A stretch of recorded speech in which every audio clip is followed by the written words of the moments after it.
மகாகவி பாரதியாரின் 144வது பிறந்த நாளை முன்னிட்டு ஆளுநர் மாளிகையில் ஆர்.என். ரவி உரையாற்றி வருகிறார். அதன் நேரலை காட்சிகளை பார்க்கலாம்.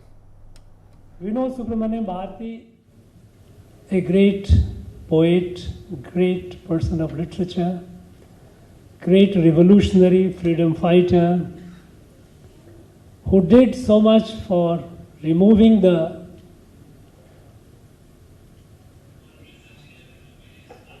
social evils,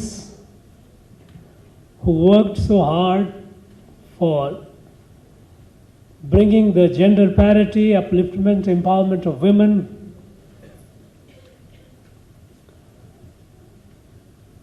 But we also know that he did a great service to the Indian languages.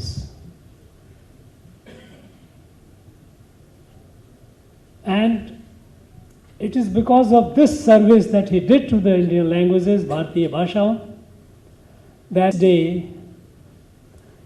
Prime Minister Modi decided that this day should be observed as Bharatiya Bhasha Divas.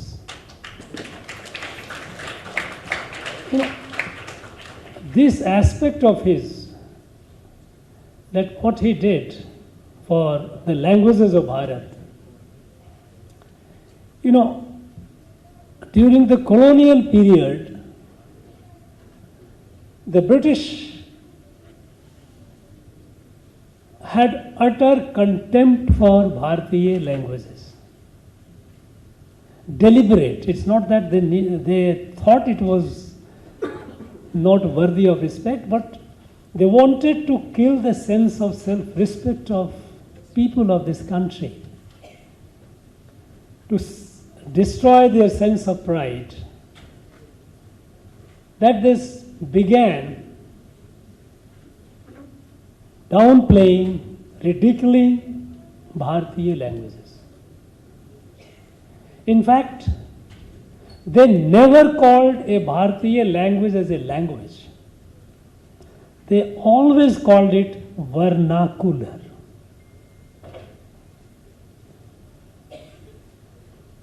And we know that vernacular in Latin, it means blabbering of the slaves. It is not a language of a civilized community. And the person to revolt against it was Mahakavi Subramaniam Bharati. I am not aware if anybody else resented that our language is language richer than English. It is not vernacular. Unfortunately, colonization is so deep today that I hear many scholars, academicians using the word vernacular without knowing the etymology, the origin of this. That this is a word of humiliation. They never treated Bharatiya languages as a language. That is why Macaulay, he said in 1835 that all the Indian literature put it is not even worth the shelf of a British or European library. It was all deliberate. But Mahakavi Subramaniam Bharati, he was the one who, through his writings not only as a piece of literature, but also in the media.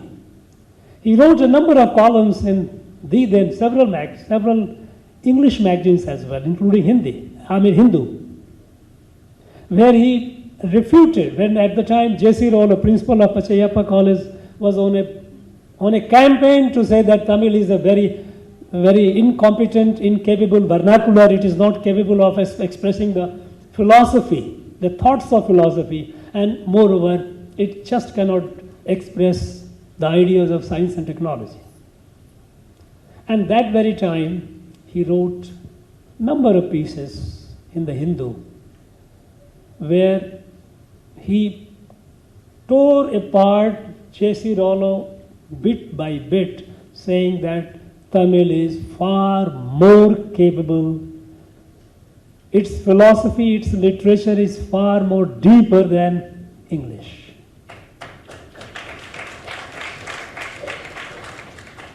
When he talked about when he said that we have multiple languages, Seppumodi, Padinetrodia, and Ilchintanai Ondreodia. When he talked about this,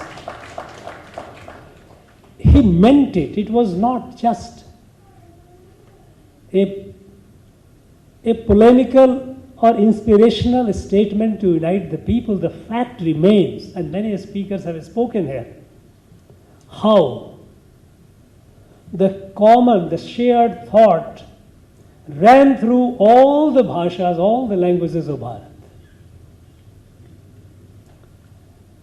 In fact, we heard some speakers talking about bhasha ki diwar, linguistic barriers. Actually, this itself, it needs a fresh look. Was there a linguistic barrier? Any language, any Bharatiya language you study, and now that I have learned to read Tamil, every day I read in newspapers, and I am overwhelmed by the number of words which I am already familiar with. Languages of Bharat kept conversing with each other, talking to each other. And that explains when my grandmother came from Bihar to Rameshwaram traveling all the way, she never felt any linguistic barrier. One speaker mentioned about, it is a saying in North, they say, in our country, in Bharat, kos par pani badle teen kos par bhani. This is, it means, I will translate, that every a few kilometers, taste of water changes. And similarly, a few kilometers, even the way we speak, the bhasha also changes. What we say Tamil of Kanyakumari is not the same as Tamil of Chennai. Tamil of Kongu is not the same as Tamil of, let us say, Delta region or Tamil of Chennai. It varies. And if you travel, if you walk from one part of the country, you continuously keep walking, you will never know where the language changes. It is a continuum. Only when you look at it at a distance, then you say, okay, it is different. There is a continuum. And that continuum is primarily because Bharat as a nation, as a Rashtra, which emerged since the time of Vedas, thousands of years ago, and which is defined in our ancient literature that it is Bharat. What is Bharat? From north of ocean to south of Himalayas, ice-capped mountains. Uttaram yat samudrasya himadrasya vadakshinam varsham tad bharatam nama santati yat bharati. This is the bit what is defined thousands of years ago. Is primarily because people were interacting, they were sharing. We had created, our ancients had created institutions all over Bharat. Bharat was never one political entity. Bharat was a Rashtra.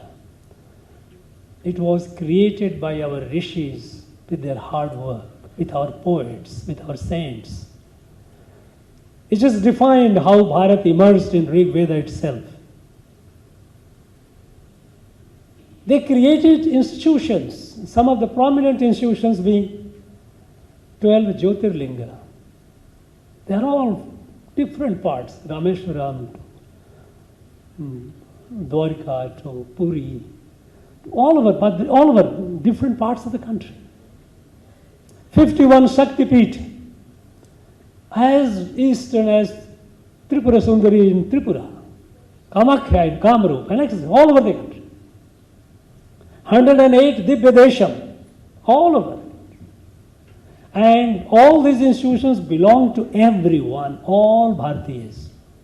And it was made mandatory that they must visit these tirtham. That is how they said you must have the, Saptapuris, the 7 tirtha at least you must visit for moksha. It was all ingrained in our. So all these institutions which our rishis had created in all parts of Bharat, they belong to whole of Bharat. And people from all parts of Bharat, they visited all these institutions. They never felt linguistic barrier. Long ago, experts say perhaps it was the 1st century BC, that is about 2100 years ago. Gunadhya was a great scholar from Pratishthan, is a location located in present-day Maharashtra. It is called Patan today. Pratishthan became Patan. The local king,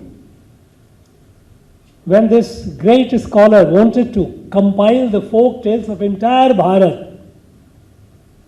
it was a huge mission. The king patronized, voted, yes, you do it. He traveled across Bharat several years, collected the folk tales from all over, all the bhashas, and he came back. Obviously, it took several years. And when he came, by the time several years had passed, he came with several cart loads of manuscripts. Several cart loads of manuscripts, mostly palm leaves manuscripts. And at the time, whatever be the reason, the then king, Gunadhya felt that king was not as enthusiastic as at the time when it was commissioned. He felt hurt, and he took this away and started burning all this. Kept burning all that he had collected. Somebody went and told the king that this is what is happening. King rushed. He apologized, persuaded Gunadhya not to burn. He stopped. By the time, most of it was already burned, but what was left, it was compiled as Brihad Katha. Brihad Katha, which much later, about 1000 years ago, later, Somadeva of Kashmir, he compiled, translated in Sanskrit, called it Katha Sarit Sagar. Now Katha Sarit Sagar, which is available today, which is Brihad Katha of Gunadhya, who compiled it 2100 years ago, the folk tales of whole Bharat, all the languages. You read the continuity. You read the same flow. Where is the wall? Where is the barrier? Where was it? It wasn't. In fact, when Mahakavi says, Chintanai Undriudiya, our thinking is one. This thinking of Bharat has been shaped by our Maha-epics, Mahakabya, Ramayana, Mahabharata, Bhagavatam, to name the prominent among them. Any part of the country you go, and ஆளுநர் மாளிகையில் ஆளுநர் R. N.. Ravi உரையாற்றினார். அந்த காட்சிகளை பார்த்தோம்.